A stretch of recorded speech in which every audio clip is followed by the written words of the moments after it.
Good afternoon. I'm still Luke Hay, and this is still Gershaw, but notice how our scene has changed. We're actually in the Decktech area. We want to talk today about Decktech. We talked a little bit about it during round 2, didn't we, Alex? And so we're going to talk about it now. Still at IQ Games Huddersfield, still Northern League Legacy, did a bit of Decktech. This is Decktech.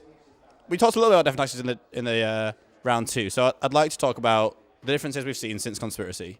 Primarily, we'll talk about the deck as a whole. So for newer players to Legacy, what is Death and Taxes? Sure. Death and Taxes is a mono-white creature-based control deck. It utilizes lock pieces such as Thalia, Guardian of Thraben, to stop your opponent from really getting into the game. It uses Wasteland to destroy your opponent's non-basic lands. It uses Rishadan Port in order to tax your opponent's mana so that they can't do anything while you land haymakers such as Mirren Crusader, or you drop in a Batterskull using Stoneforge Mystic, or you just fly at them in the air using Flickerwisp or Serra Avenger. It's very good at exploiting deck weaknesses. It's not very good against Terminus, but it can do a lot of work against very, very different kinds of decks. It has some game against the Unfair Field. It has incredible matchups against Sneak and Show, although Omni Show builds it has a much harder time. It's very good once it gets lock pieces on the table. It can beat Storm, but if they get you turn 1, they get you turn 1. It's a very interesting and intricate deck. It's more based around synergy than outright power, which is very weird for a format such as Legacy. Excellent. So we talked about where it is in the metagame. We talked a little about what it does as a concept. We're going to talk about specific card choices now.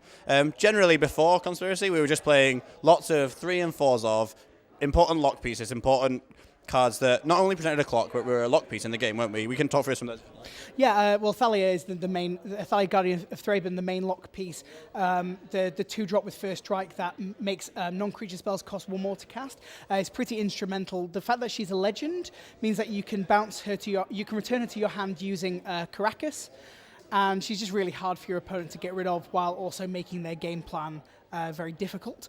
You have creatures like Mother of Runes, which make your opponent's removal worse. And you have cards like Flickerwisp, which can really mess up the game. Flickerwisp has a wide range of different abilities. Especially when you're casting it instant speed off Aether Vial. Yeah, especially if it comes in instant speed off an Aether Vial. It can reset your Batterskull so you get another Germ token if your Germ has died. It can flicker out your Stoneforge Mystic so you can get another piece of equipment.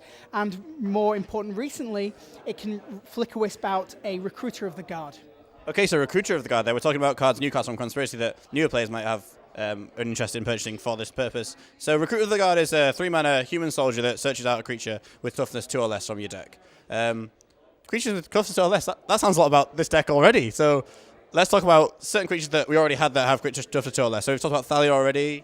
Sure, there's actually a new card, but we'll go on to that in a minute. Flickerwisp has only 1 toughness. The old Imperial Recruiter could not search out Flickerwisp, and now you get to build your own Squadron Hawk with Recruiter and Flickerwisp.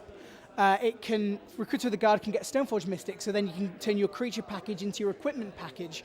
It can search out Mirren Crusader, which means you can turn on your aggro plan.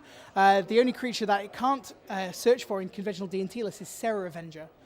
Okay, and we've seen that actually your conventional DnT list is omitting Serra Avenger altogether, partially to fit in more of the silver bullets. Yeah, I never really liked Serra Avenger. Serra Avenger was a fantastic answer to True Name Nemesis, but as decks have shunned True Name Nemesis, it's become less important to get them in the air.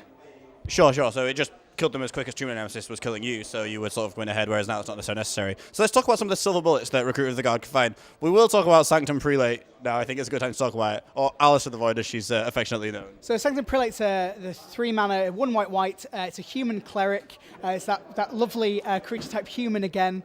When it enters the battlefield, you choose a number, and then non-creature spells with a converted mana cost equal to the chosen number can't be cast. This is brilliant against Storm, for example. If you can get it on the table, you can name 4. It turns off Tendrils of Agony, Empty the Warrens, and their sideboard card Massacre, which destroys your whole team. It's good against... It should be useful against Miracles. You can name 6 and turn off Terminus. You can name 1 and turn off Swords to Plowshares, since you don't need it in that matchup anyway.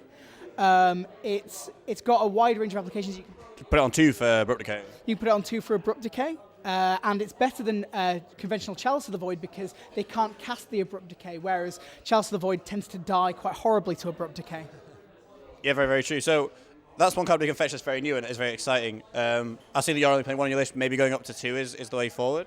I've heard from the player actually playing this deck today that actually he wanted 3 in the main. So I think I was definitely wrong with this list, that I was only putting 1 in the main deck and 1 in the side. And I just wanted to test it out and see what it was about. Yeah, fair enough. It seems like it's going to be really, really strong. And almost a pillar of the format. Speaking from a rookie player's perspective, it seems like a really strong answer to that card. I'm fairly scared. I think all players are as well. Let's go back to Recruiter of the Guard for just one moment.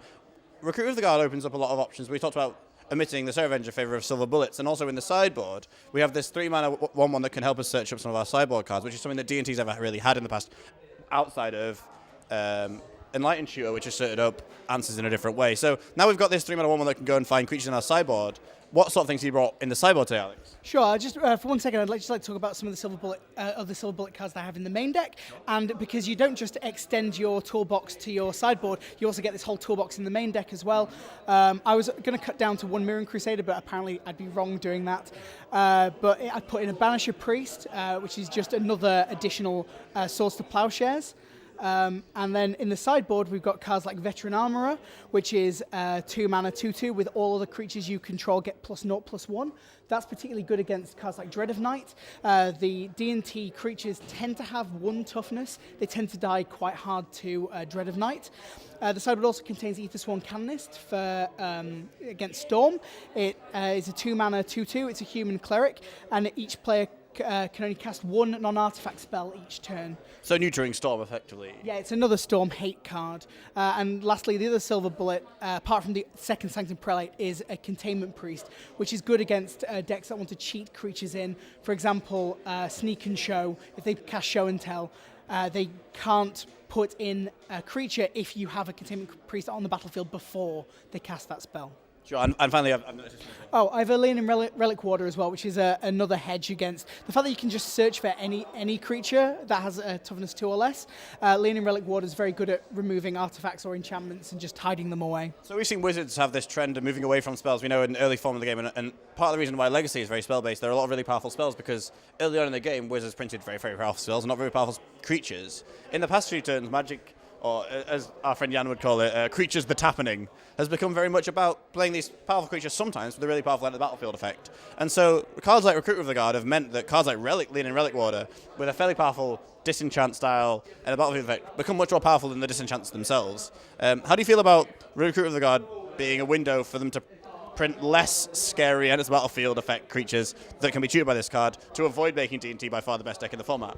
I'm up for anything. I love this deck. You just want them to print. I want to print more stuff that enables DnT. Yeah, Wizards clearly have a lot of love for this deck at the moment. They've been. We should talk a little bit about the reprints that they've given in Eternal Masters. Caracas, one of the traditional money cards in the deck, has been reprinted a couple of times recently in Eternal Masters and Judge Foil, and as well, Wasteland has been reprinted as an expedition, as Judge Foil, and as a EMA foil. How do you feel about that? I like that they're giving a lot of support to this deck. It's a shame that the one card that's remaining to make this deck really cheap is Rishadan Port, especially on Magic Online where it's just not available. It's a fantastic deck. It's very skill intensive. It has a lot of moving parts. It's a very intricate and very exciting deck. I love the appeal of it. I love Flicker Wisp. I love Recruiter of the Guard, and I'm so happy to have Sanctum Prelate now. We should also talk about how intricate this deck is. One that, not one that you would immediately just pass to a new player and say, go ahead, see how this goes. It's not a traditional white weenie. It's quite difficult to play, and we've talked a lot about Ifeval shenanigans, about Flicker Wisp shenanigans, about Mother of Eve shenanigans. Shenanigans in general mono white shenanigans seems like a really strong way to describe this deck, and frankly, it's very powerful in that regard. Yeah, it's got a lot going for it. Especially, also going back to the love that Wizards have given DnT in the past. A more recent card, a sideboard card for this deck is now Gideon, Ally of Zendikar.